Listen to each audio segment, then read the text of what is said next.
জাতিসংঘের সাধারণ অধিবেশনে অংশ নিতে যুক্তরাষ্ট্রে অবস্থান করছেন বাংলাদেশের অন্তর্বর্তী সরকার প্রধান উপদেষ্টা ডক্টর মোহাম্মদ ইউনূস।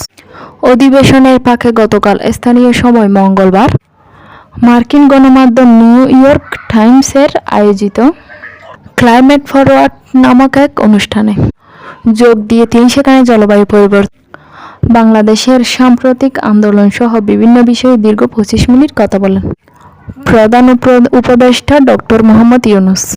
এই সময় আলোচনায় 5 আগস্টের গণ-অভ্যুত্থান, সাবেক প্রধানমন্ত্রী শেখ হাসিনাকে বিচারের মুখোমুখি করা সহ বিভিন্ন বিষয় উঠে আসে।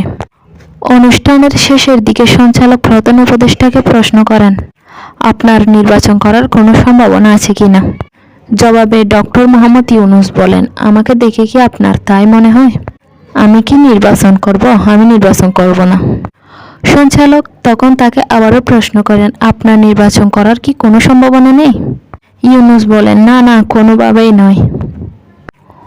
অপরদিকে সাবেক প্রধানমন্ত্রী শেখ হাসিনাকে ফিরিয়ে এনে বিচারের মুখোমুখি করার বিষয়ে সঞ্চালকের এক প্রশ্নের জবাবে বলেন, কেন নয়? যদি তিনি অপরাধ করে থাকেন তাহলে তাকে অবশ্যই ফিরিয়ে এনে বিচারের মুখোমুখি করতে হবে।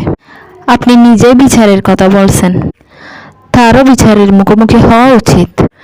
নির্বাচন আয়োজনের ব্যাপারে প্রশ্ন করা হলে প্রধান উপদেষ্টা বলেন, সাবেক সরকার বিচার বিভাগ, পুলিশ বিভাগ, নির্বাচন কমিশন সহ দেশের সকল ব্যবস্থা নষ্ট করে দিয়েছে। এসব ব্যবস্থাকে পুনরুজ্জীবিত করার লক্ষ্যে 6টি কমিশন গঠন করা হয়েছে। তাদের 3 মাসের মধ্যে প্রতিবেদন দিতে বলা হয়েছে। তিনি আরও বলেন, কমিশনগুলোর প্রতিবেদন জমা দেওয়ার পর তাদের পরামর্শ নিয়ে রাজনৈতিক দলগুলোর সঙ্গে আলোচনা হবে। এরপর সবাই একসাথে একটি ঐক্যমতে পৌঁছাবে, তখন নির্বাচনের আয়োজন করা হবে। আর এই কাজটি দ্রুত সময়ের মধ্যেই করা হবে। এদিকে ক্ষমতাযুক্ত আওয়ামী লীগের নেতাকর্মীদের উপর নির্যাতন চালানো হচ্ছে যে দাবি করা হচ্ছে তা সঠিক নয় বলেও জানিয়েছেন প্রধান উপদেষ্টা। তিনি বলেছেন, যারা দেশ ছেড়ে পালিয়ে গেছে তারা চলে গেছে, আর যারা আছে তাদের ভিতর রাজনৈতিক উদ্দেশ্য প্রণোদিত কোনো ব্যবস্থা নেওয়া হচ্ছে না বলেও জানিয়েছেন তিনি।